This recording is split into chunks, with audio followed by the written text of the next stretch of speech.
All right, welcome to the Krueger Show, everybody, and we're talking Warrior basketball. Warriors second half gets started here in a couple days, and who's the best guy that I can think of to stop by and talk Warrior basketball with? So that would be Rick Berry, but he couldn't join us. So Cyrus Saatsaz, we give the band just the rest of the night off. Guys, good job. Excellent. Thanks. Appreciate you. Beat it. All right. Welcome to the Krueger Show. We talk Warrior hoops. Cyrus Saatsaz at Dog Surf Road Show, the host of Locked On Warriors, and he is locked on the Warriors like a barnacle on the bottom of a boat. He's locked on. What's up, Cy? How are you, man? I'm good, man. We're recording this on a Saturday night. Tomorrow's the All-Star game. We had the whatever you call today's like slam dunk 3-point. Shebang. There ended up being a really bright side to it. I'm not someone who's a junkie when it comes to the spectacle, the exhibitions. The slam dunk contest used to be relevant. To me, it's that faded a long time ago. But Draymond Green was one of the commentators tonight, and I'm sure people have been saying this for years. You've been saying it. I've been saying it. He has a future in this industry, and I'm really excited when he retires and jumps full time into the broadcasting thing because his candidness, his lack of filter, coupled with the fact that, he's a future Hall of Famer. He's still playing the game, but he made it fun because he was talking a lot of smack and just stayed in the obvious, very Charles Barkley-like. So that was cool. Yeah, how are you doing, man? The guy who won the dunk contest, Mac McClung, was a Warrior. He could have been a Warrior. Yes. They decided they didn't want him. He had 3 spectacular dunks. The guy can really dunk. And this is not a new phenomenon. This guy's won many a dunk contest through the years. He's short. But why did the Warriors get rid of Mac McClung for Ty Jerome? What does Ty Jerome give them that McClung wouldn't have given them? If you're asking me, I'm perplexed. I mean, Mac McClung, like he was a training camp invite for the Warriors. I met him on media day. Not a tall individual, particularly as an NBA player. Like him and I were almost like head to head. It was kind of crazy. But his athleticism is, anyone who watched the dunk contest saw it. He's an athletic freak. Why they gave him up is because apparently, according to Steve Kerr, he's too much of a score first, pass second guard. And Ty Jerome is a prototypical point guard, according to Steve Kerr. And so Ty Jerome won favor and was picked for the second two-way. So I wish Mac McClung was still there. Ty Jerome probably is more of a distributor than McClung. McClung's obviously a better athlete, but Ty Jerome is probably a little bit more dependable if you're looking for just someone to play the point and distribute it. Let's get into Golden State. They're 29-29 at the break. It's not the official halfway point of the season by any stretch.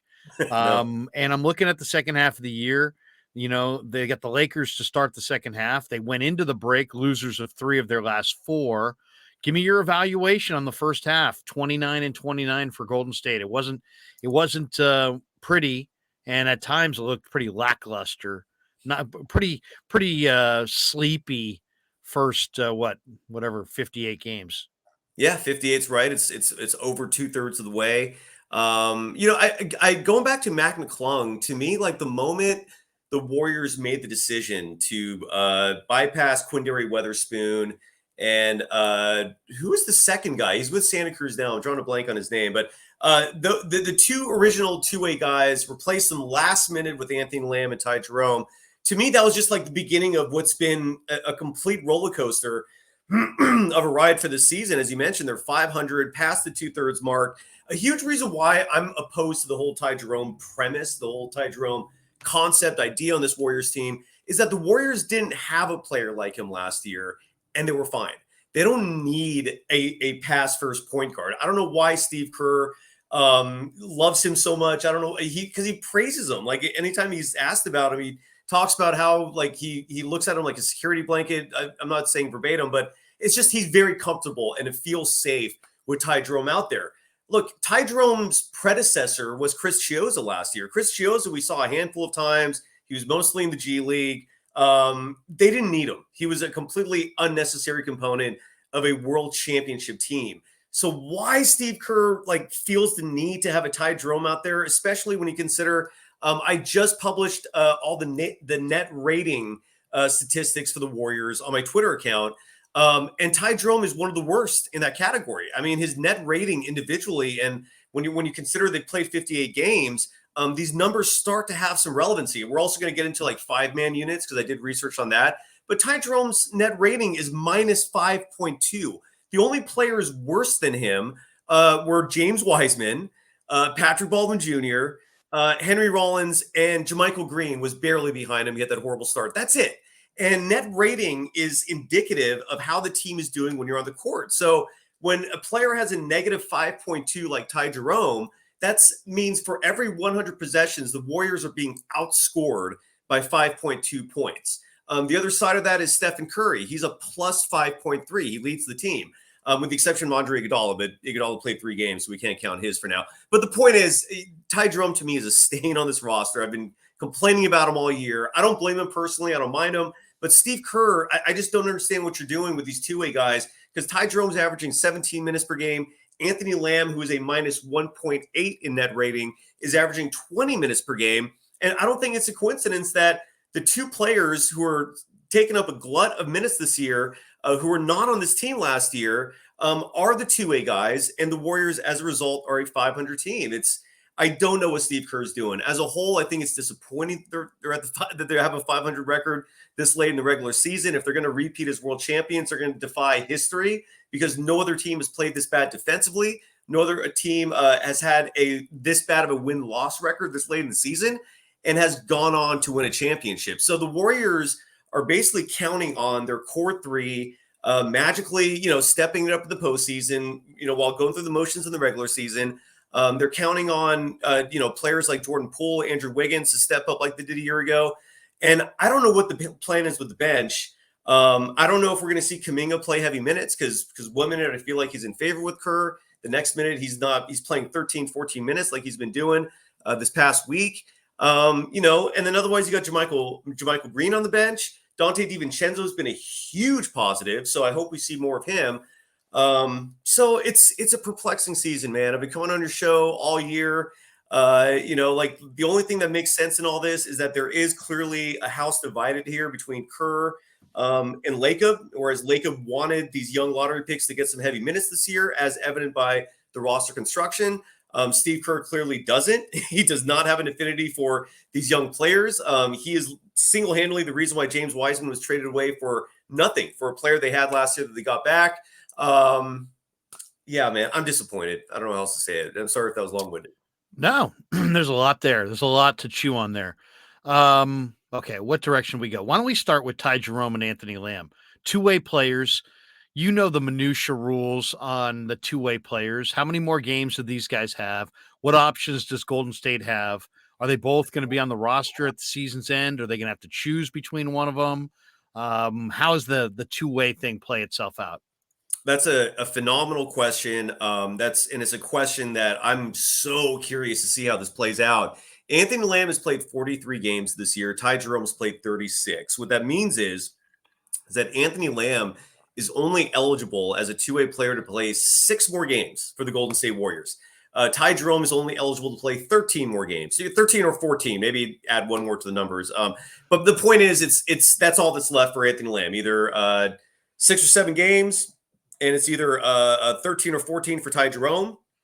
I have no freaking idea what's going to happen after this. The Warriors have one open roster spot right now, unless they decide to waive Ryan Rollins, which I don't see them doing that. But he's out for the year. By the way, he's out for the year with an injury, but he's also got a nice future. They're not going to waive him, right? Yeah, exactly. Yeah, I'm with you on that. I'd only suggested it just because of the injury, but in the fact, yeah, you're right. So realistically, either you waive Andre Iguodala, who's got a hip problem and has missed 16 games due to that hip. It's frustrating. And Andre Iguodala has played 3 games this year out of 58. Like his role clearly is more valuable at this point in his career as an assistant coach, but he's making more money as a player.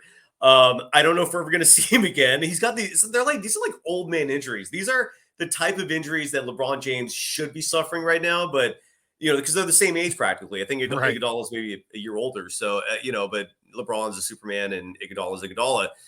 But in theory, you could cut them, and then you would have 2 open roster spots, and then you could add the 2A guys. I personally don't think they're going to add either of them. I think partly is it's because Lacob is seeing that Kerr's playing them strictly as like a combative, borderline insubordinate move, and so Lacob's I don't think he's going to entertain Kerr's actions by giving these guys guaranteed deals. And I think more importantly, the fact that they haven't gotten guaranteed deals yet is a huge sign. I mean, Anthony Lamb's been sitting out a lot of games recently because Kerr is trying to preserve those 50 games. I don't think you would do that if Lamb was going to be offered a guaranteed deal. Same with Ty Jerome. Ty Jerome, again, if he was going to be a permanent part of this, I feel like he would be offered a guaranteed spot by now. And not to mention when Steph comes back, Ty Jerome is going to become irrelevant at that point. He's going to be buried too far on the bench. So I don't know what's going to happen. Like I said, if it was my call, these two should not be playing. I almost feel like it's an insult to season ticket holders and to fans watching these games that 2-way players are getting this much of a run over more entertaining, more talented, more athletic lottery picks like Moses Moody and Jonathan Kuminga. I'm really curious to see what happens too, man. In a perfect world, they attack the buyout market. There are a few amazing pieces out there they could add. We'll see what happens. I have no answer for you. You referenced that, Kerr's borderline insubordinate by playing Lamb and Jerome and not really playing as many minutes for Kuminga. Moody obviously didn't play Wiseman. Now he's moved on to Detroit. Let's lay this out on the table. I mean, what are you saying? What are you thinking here? Are you saying, because Myers had comments the other day that seemed to be like, well, we could get a 7-footer in the buyout market. Heck, we could get an 8-footer in the buyout market, but it really doesn't matter unless we consult the coaching staff. Yes. And dude, aren't you consulting the coaching staff for all of the moves? That was really a bizarre statement. So are you saying to me that it's Lacob and Myers against Kerr? Is that what you're saying? That Myers and Lacob see it the same way and Kerr doesn't see it that way? I mean, who's on what side here? Paint the picture. Pretend I'm a total freaking idiot. I know it won't be that hard to do. Disagree with that. Okay. For somebody who doesn't know, they're not locked on Warriors like you are. What's the dysfunction here? Who's on what side here? Paint this picture. I would say until the Bob Myers press conference, I would never imagine Myers and Kerr being on different sides of any issue. These two are tight. They're known for being close and for having, at least as work colleagues, about as close a relationship as you could have. They always appear to be on the same page. But that Myers press conference, man, he didn't have to say that. And the other thing he said that was really pointed toward Kerr was that he said, we're not going to spend $2-3 million on a player that the coach isn't going to play. That was even more. That sounds almost directly from Joe. That sounds like a quote from Joe. Yeah. Yes. And so again, that means something, man. Because Myers didn't have to say any of that stuff. He's a very smart individual. He basically just let his frustration boil over at a press conference, which is telling. Look, if the Warriors lay an egg in the postseason, meaning let's say they finish as a play-in team and they're bounced in the play-in round, or let's say they get the 6th seed but they lose. Sacramento bounces them. Yeah, Sacramento. What if Sacramento bounces them? Yeah, let's say that happens. It would not surprise me. It wouldn't be surprised. I'm not saying this is happening, but when you look at what's on paper, it wouldn't surprise me if this was it for Kerr. I don't know if this is it for Kerr and Myers. I don't know if maybe Myers gets a new deal with more power and then they bring in a Brent Berry type who would be coming in a very similar path as Kerr did previously in terms of being a former player, not a superstar, but has championship experience, and then you throw him in as a coach, because Brent Berry has been linked to the Warriors for a while now, and this is very inside information. As what? Coach, GM? Nothing specific. All I know is that Lacob loves Brent Berry, and Lacob. Have you talked to Rick about it? Not to interrupt, but have you talked to Rick about it at all? I brought it up to Rick, and Rick confirmed it. Because when I first brought it up to Rick, Rick was whoa, okay. And then he looked into it and he said, yeah, that's true. They like him. So Brent Berry to the Warriors is a very strong possibility. The question has always been how. It's also like how badly do the Spurs want him, because he's the GM of like the Austin Turos or whatever their G League team is. Right. And the guess is he's taken on that role to kind of train and gain experience as a GM to take over the Spurs job, like because RC Buford supposedly might step down as a GM there. But if the Warriors step in and snag him and he wants to come here instead, that could be the replacement. And here, the bottom line is this: Steve, and no one's talking about this, Steve Kerr is going to be a lame duck coach next year. Head coaches of the NBA do not stick around for lame duck seasons, meaning the last year of their contract. Can you think of an instance where that's happened? Because I can't. I was trying to think about it. I can't think of a single NBA head coach who had just 1 year remaining on their deal and just stayed. Like, so if this season ends bad, this could be it. Like Steve Kerr could just be like, you know what? I've had a hell of a run. This situation is kind of like, run its course. 10 years with one team is a long time. It just wouldn't surprise me, man. And given the fact that clearly, and insubordinate might be a strong word, but you get the gist, right? Like Lacob clearly wanted these lottery picks to play, and Steve Kerr clearly said, no, this is my team. I'm the head coach. I don't like these guys. I'm trying to win a title. They don't help me right now. So they're just not going to play, period. And Lacob clearly did not want that. Lacob was going to Santa Cruz for Wiseman's games this year. I mean, that was just like 2-3 months ago. So, I mean, yeah. So there's dissension. There is clearly like they're not on the same page. And we'll see how this drama unfolds. It is crazy. Who do you think Lacob, in his quiet, private moments, blames for James Wiseman not? Kerr. Do you think it's Kerr? Do you think it's Myers?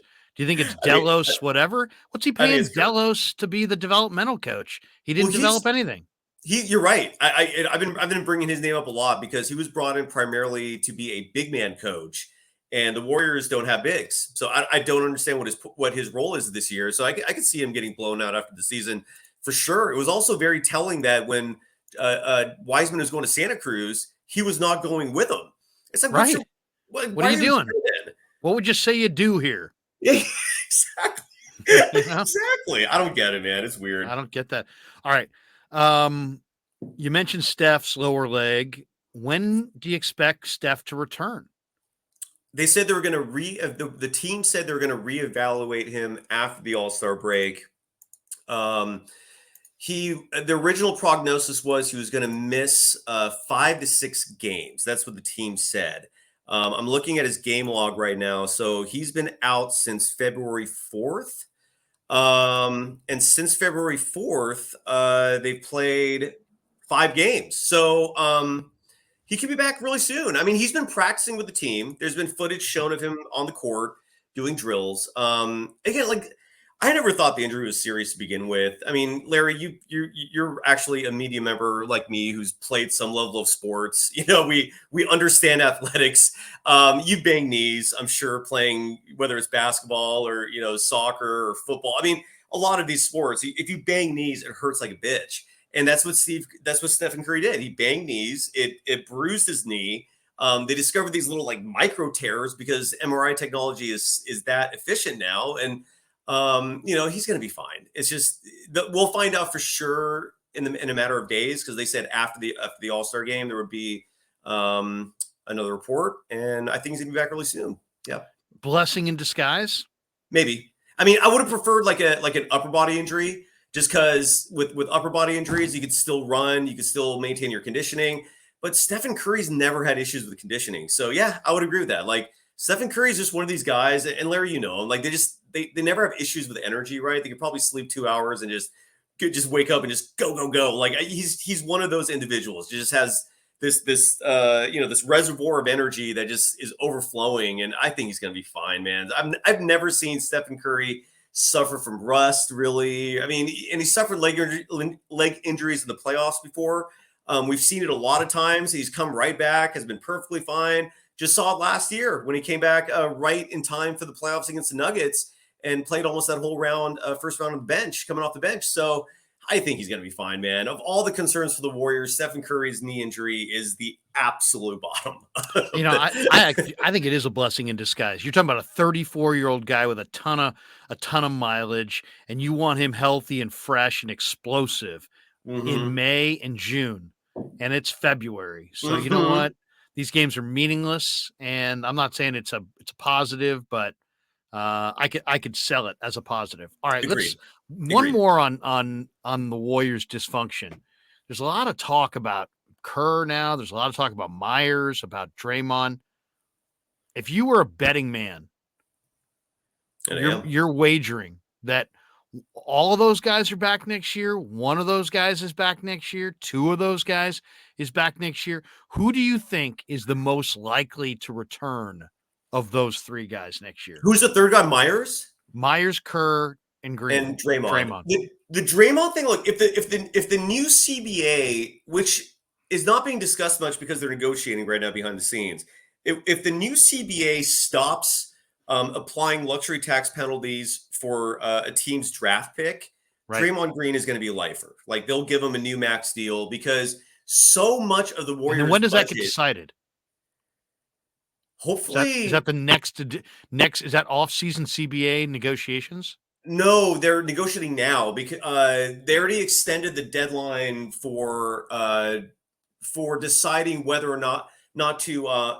There are just these various deadlines they keep pushing back because they have to make a decision sooner or later in terms of kicking in like this extension on the CBA. And my guess is, I think the owners don't want to do that. They want to renegotiate it, make it a little more favorable. They got new TV deals coming in very soon. So my understanding is it could be as early as next month where we kind of understand what the framework is for the new deal. That's the important part. Once you learn the framework, then the agents can start looking at dollars and figure out how much money each of their players is going to get. So if that new framework includes an elimination of penalties for draft picks, the Warriors are stoked. And that's a dumb rule anyways. I don't know why teams are being penalized for their own draft picks. It's like, oh, great. We're smart. We draft efficiently and effectively. And for that, we have to get punished. We have to get rid of exactly. Incentivize the drafts. Yes. I mean, come on. Agreed. And it helps so that the Thunder, for example, or one team, for example, who have a lot of draft picks of their own. And some of those players like Shai Gilgeous, although they didn't draft Shai. So never mind on that. But the Thunder do have a lot of picks. There's a lot of small market teams that are going to have their picks coming up soon in terms of big deals, extensions, and it's going to go against the spirit of this entire rule. If small market teams have to like ship off first round picks, I mean, no one looks at the Warriors as a small market team, even though the Bay Area is. It's hard to tell what we call our area, right? If it's big market, small market, it just depends, I guess. But if that happens, Draymond stays. If that doesn't happen, I think Draymond's gone. I do. So who's most likely to be back in your mind? Myers, Kerr, Myers. I would guess Myers, just because Myers is probably most favorable with Lacob. Like the language he used at that press conference almost seemed like he was defending Lacob, just like you said. So that would be my guess. If I was a betting man, I'd say Lacob. And it sucks because losing Draymond's going to hurt this team big time. It's the end of the dynasty at that point. Yeah. I don't want to see Draymond go. Yeah. What is Golden State's best starting lineup? What's their best finishing lineup? You looked at some of the numbers. What do you think? I mean, is it Steph, Clay, Wiggins, Draymond, Looney, what I would call your standard foundation number, starting lineup? Is that the best starting lineup? Is that the best finishing lineup? Where do you weigh in on their lineups? You like that five? Well, I did some research, and Friday's Locked On Warriors was heavily focused on this because I wanted to see what 5-player rotations were most effective in terms of net rating. The NBA collects that data, which is huge for a lot of journalists and just hoops junkies like me. So, but then you have to like look at the numbers and then kind of like whittle down the top of the list because they don't filter out, for example, minutes played. So if you just look at the list just in its raw form, there's 5-man groups that have played like 5 minutes together the whole season, but that 5 minutes was out of this world. So their net rating is astronomical. So I did it first based on a minimum of 300 minutes played together, right? So I narrowed down the list of that, like minimum of 300 minutes played together, because when you look at 300 or more, you're taking into account starting lineups in the NBA, players that have been playing for I don't know how many games, but that 300 was a barometer. The Warriors starting five is far and away the most effective five-man group in the NBA. Steph, Clay, Wiggins, Draymond, and Kevon Looney. They played 331 minutes together, and they lead the NBA in net rating at 21.9. What that means is that for every 100 possessions, the Warriors with that five-man group are outscoring their opponents by 21.9 points. That's astronomical. To put it in perspective, the second highest rating, and we're looking at a minimum of 300 minutes played together, is the Nuggets, right? And we're talking Caldwell Pope, Jamal Murray, Michael Porter Jr., Aaron Gordon, and Nikola Jokic. That five has played 416 minutes together. The Warriors five played 331, right? So this five played almost 100 more, and their net rating is 16.6. That's 5.3 less than the Warriors. That's a considerable gap. And then you look at the third most efficient, which is Jalen Brunson, Quentin Grimes, RJ Barrett, Julius Randle, and Mitchell Robinson of the Knicks. They played 392 minutes together, and they only plus 8.1. That's your top three. So it's the Warriors at 21.9. It's the Nuggets five, that's 16.6. And then the Knicks, interestingly enough, and the Knicks aren't bad. I mean, and they're right, they're going to make the playoffs. But that five has a plus 8.1. And then from there, it's all really close. So like that, the Knicks five is like in a bunch of a lot of other five sums. But the point is, the Warriors five is far and away the best. So that group is not the issue. In fact, they're playing better this year than they did last year. So then you have to look at, okay, so who in the bench is coming through? Like who's dropping the ball, who's carrying the load, and the bench has clearly been the issue this year. So number two on the team, I had to lower the number to 30 minutes played together. The second most efficient group DiVincenzo is DiVincenzo. No Steph though, so it's DiVincenzo, Jordan Poole, Klay Thompson, Jonathan Kuminga, and Draymond Green. That five. Say that again. So it's DiVincenzo, Poole, Draymond, Kuminga, and who? And Klay Thompson.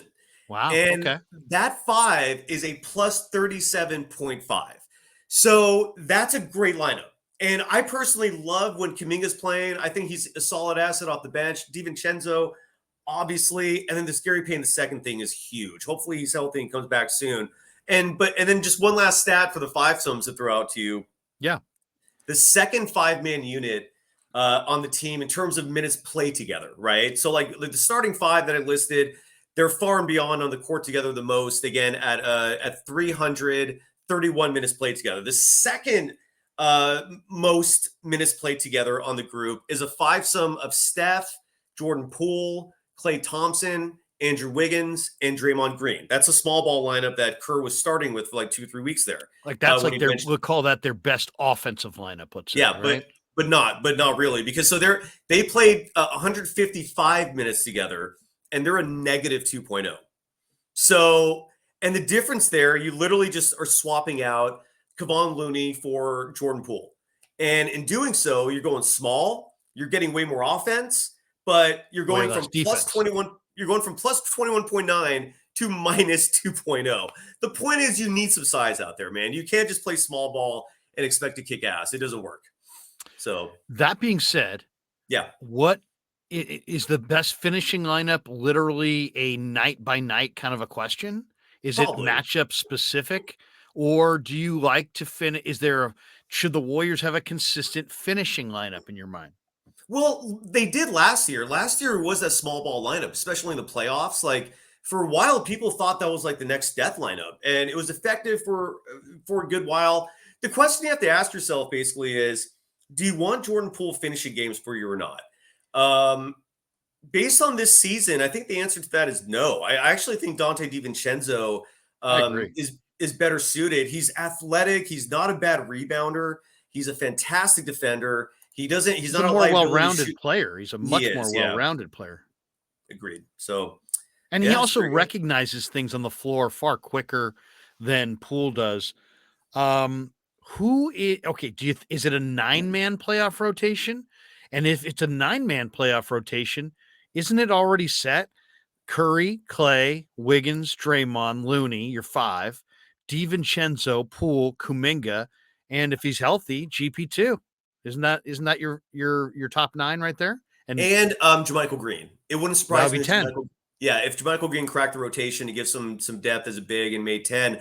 But there's players on the buyout market like Kevin Love is officially now available. I think he would be phenomenal as a buyout player on this team. Even though Adrian Wojnarowski reported today that there have been no conversations so far with the Warriors. Kevin Love's been talking to the Miami Heat.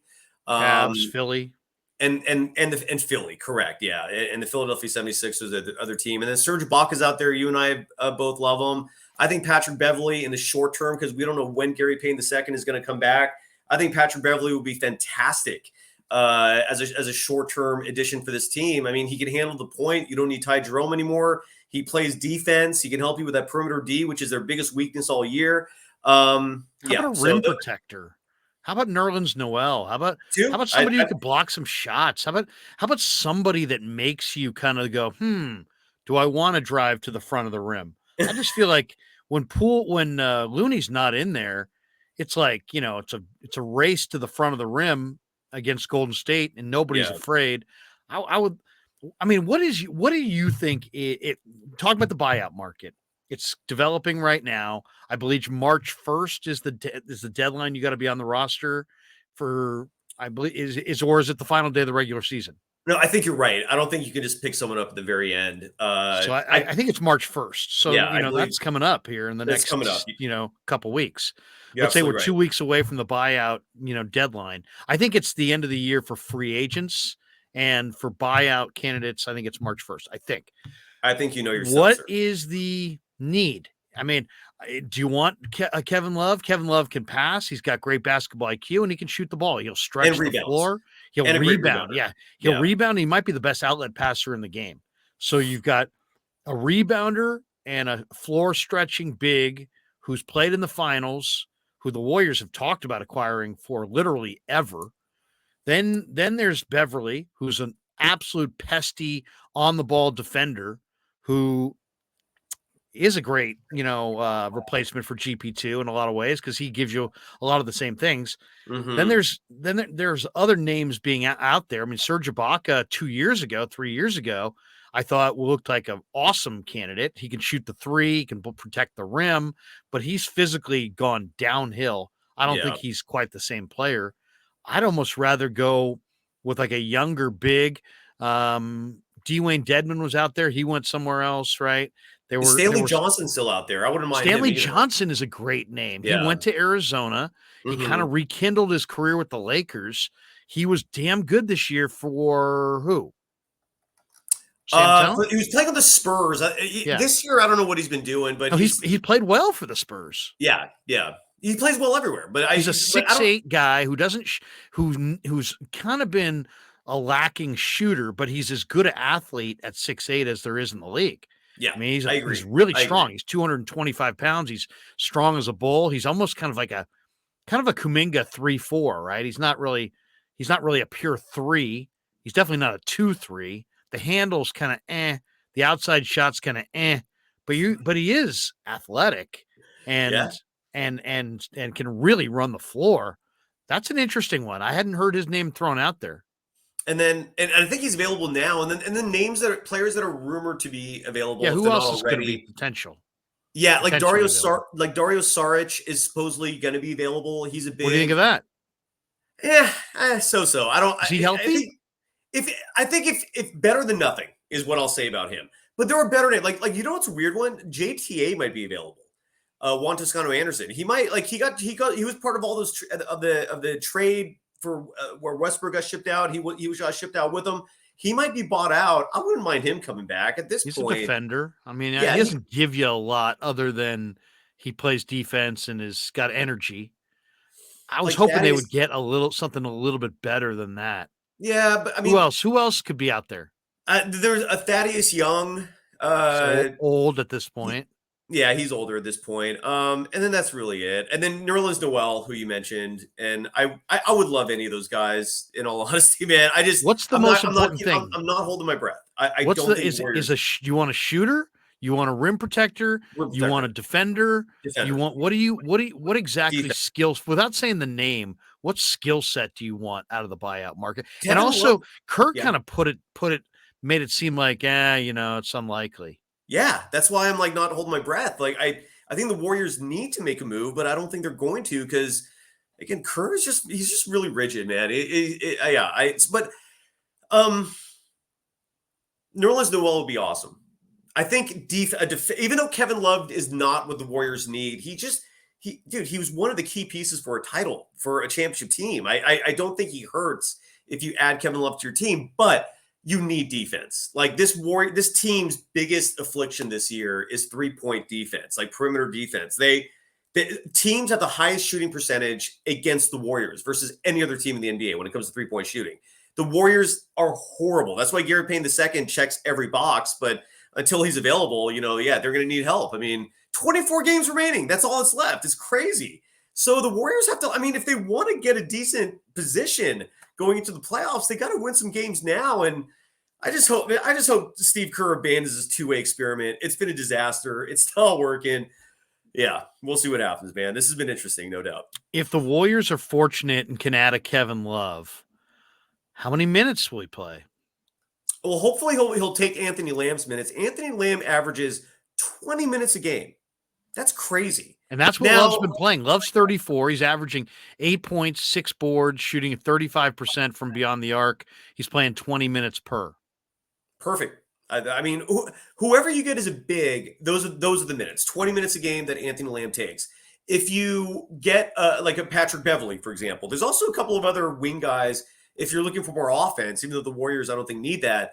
But Ty Jerome averages 17 minutes a game. So that's where you get your minutes from. And yeah, I get it. But as you mentioned, I don't think the Warriors are going to make a move. I think they're just going to roll the dice with what they have. And we'll see what happens, man. This has been crazy. The most frustrating part for me is the Warriors could be so much better than they are. It's like they make life more difficult for themselves than they need to, and the why of that is fascinating. But it's almost like they're sadomasochists, man. But here we are. one of the options, according to the Zach Lowe podcast, was he says he knows for sure that the Warriors really wanted Alex Caruso, the Bulls guard, who's a phenomenal defensive player. I mean, he's 28. He's in his second year with the Bulls. And according to what I'm reading, Caruso the Bulls wanted 2 number ones. Makes sense. For Caruso. And do you think that was ever close? I mean, Caruso, it's funny. They talked about Wiseman for Caruso. Caruso averaging 5 points, 3 assists, 3 rebounds, 1.6 steals, playing 24 minutes per. Spent 4 years with the Lakers, won a title in the bubble there in 2020.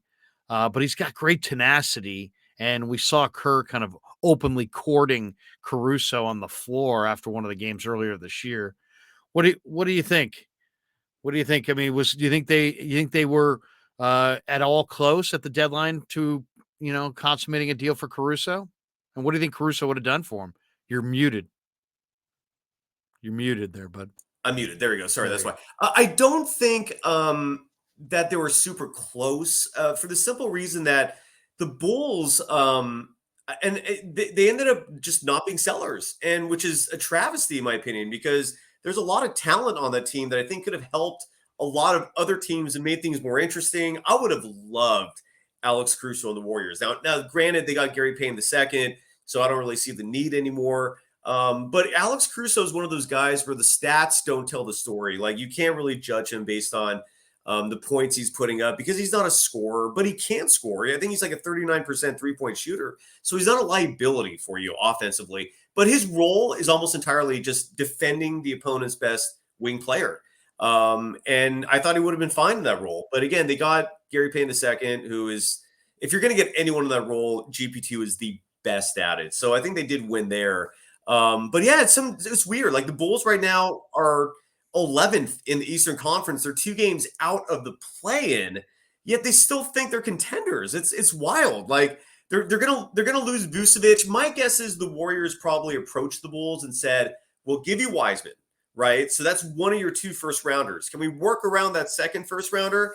And the Bulls are probably like, "Nope," and they probably had a hardline stance, just like Missouri did with or Masai did with the Raptors regarding Anunoby, because I think he had kind of a similar hard line, except I heard he was asking for 3 first rounders for OG.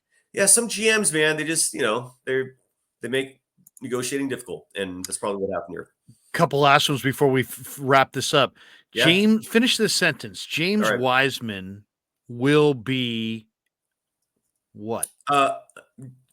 James Wiseman will be an above average center in the NBA.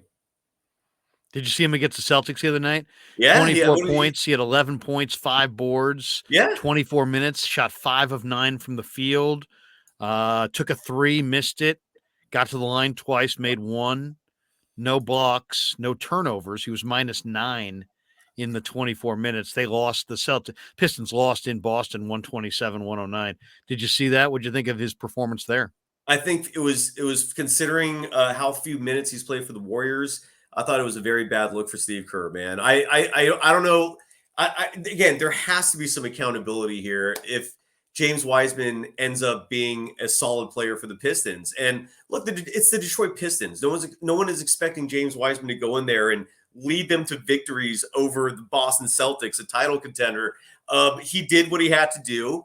I thought it was a solid first game for him. I thought he did exactly exactly what he would have done if the Warriors had given him minutes.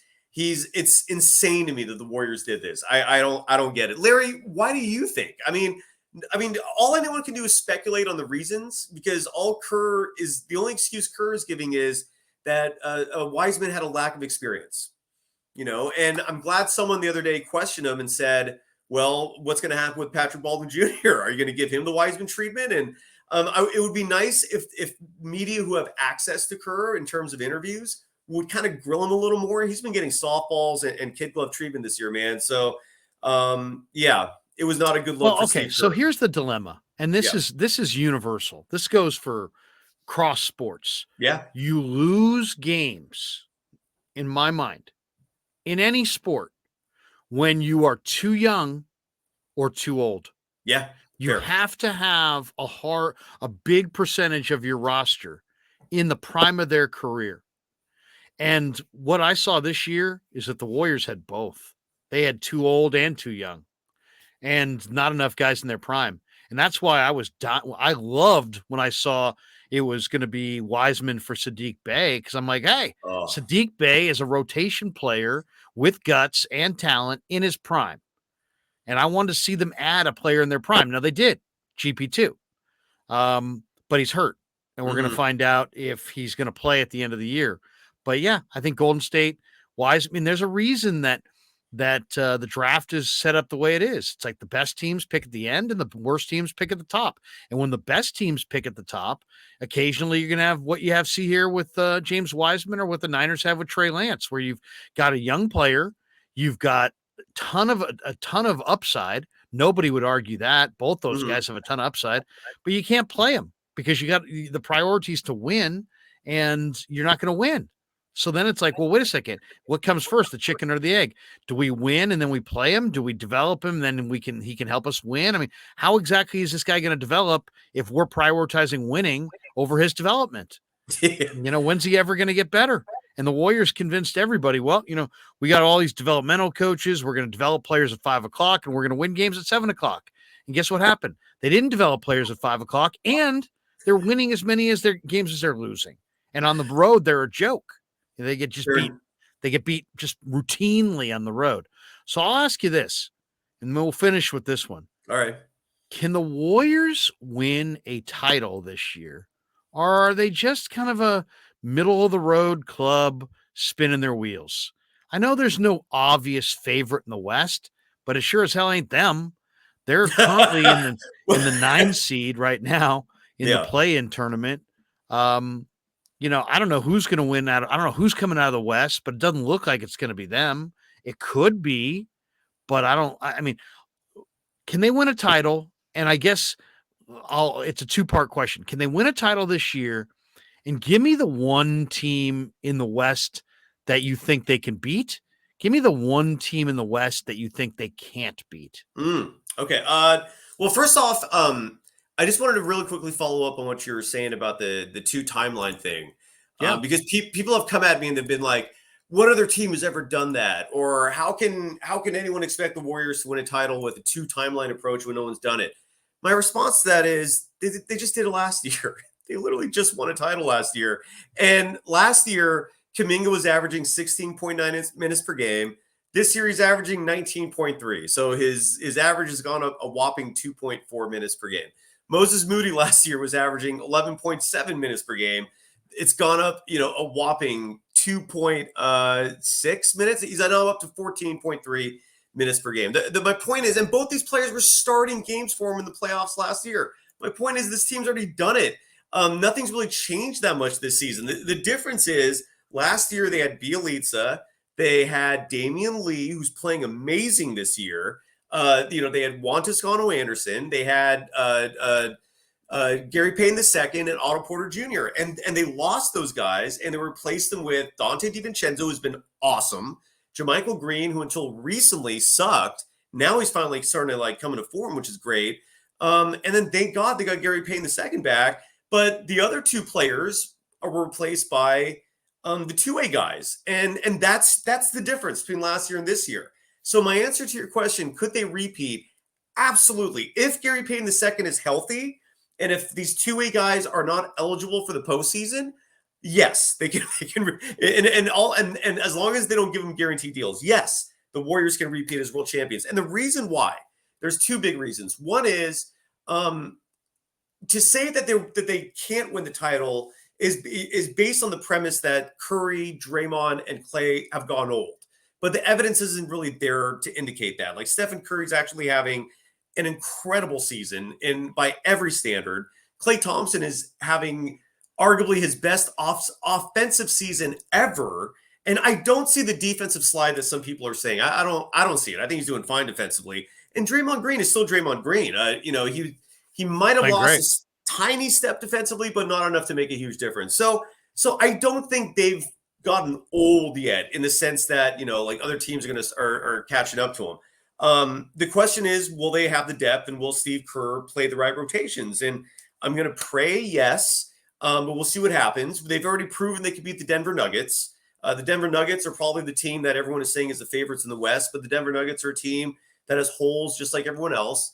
Nikola Jokic cannot play defense, and the Warriors fortunately have the one guy who can defend Nikola Jokic, and that's Draymond Green. So I think the Warriors can beat the Nuggets. I'm not overly worried about them. The one team that I think can beat the Warriors, and it's a team that I am worried about, is the LA Clippers, for the simple reason that they have Kawhi Leonard on their team, and Kawhi is one of the only players in the NBA that has been a bit of kryptonite. He was with the Raptors in 2019. I know the Warriors were decimated. They would have beaten him if they had Kevin Durant and Klay Thompson. But nonetheless, Kawhi beat him. Kawhi Leonard is a stud. He's an incredible player. That team worries me a little bit. I think they have the makeup to beat the Warriors in a 7-game series if the Warriors don't improve in the buyout market and gain some depth. So that's what I think about all that. Did I answer your question? Yeah, I mean, the Clippers are interesting. They just beat Phoenix by 9 right before the break, right? Yeah. And if you look at it, I mean, their bench is now, they just added a whole new bench. I mean, Eric Gordon, Bones Highland, Miles Plumlee, those are 3 of their 4 guys with Nicholas Batum coming off the bench. That's a damn good bench. Yes, it is, man. They're deep. And again, if Kawhi is the Kawhi of old, and literally they just beat the Warriors the other day too in a game that the Warriors I thought should have won, but yeah, they're deep. And again, Kawhi, man, if Kawhi is the old Kawhi, that is a dangerous player, and that's a player that gives the Warriors problems. There's 2 players in the NBA that Draymond Green cannot shut down as a defender. One is Joel Embiid. Draymond Green cannot stop Joel Embiid. That's the only big that just is not concerned with Draymond Green. And Kawhi Leonard. Kawhi Leonard causes havoc against Draymond Green. And so, yeah, the Clippers concern me a little bit. You're right. Norman Powell has been playing great ball. You mentioned Nicholas Batum. They also added Mason Plumlee. So they got even more size now, and he helps defensively. And they're Like one of their stacked. and like one of their 11th, 12th men is Robert Covington, who would Right. be a Right. starter on other teams. So it's crazy, man. Yeah, we'll see. We'll see what happens. Dude, love the sit down, man. Tell people Always. if they're locked on, they're going to locked on this week. What are you covering during the the tail end of the All-Star break? Yeah, we got Kylan Mills is going to be with me Monday. I have no idea what we're going to talk about yet. I'm sure we'll figure something out. Damon Bruce is coming on, one of our old Nice. friends for many decades. He's going to come on the show Tuesday, and I reached out to him immediately when I saw that Steve Kerr interview last week because he's one of the only people who has access to Damon Bruce, right?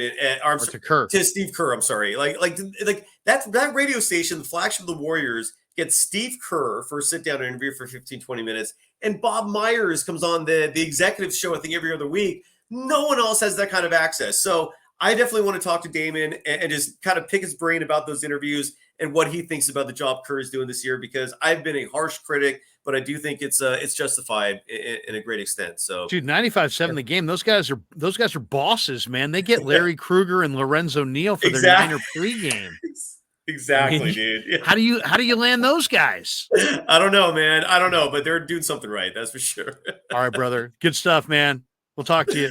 Love you, dude. We'll talk Cy soon. Money, everybody. Go lock on Warriors with Saatsaz. Appreciate you. Stop.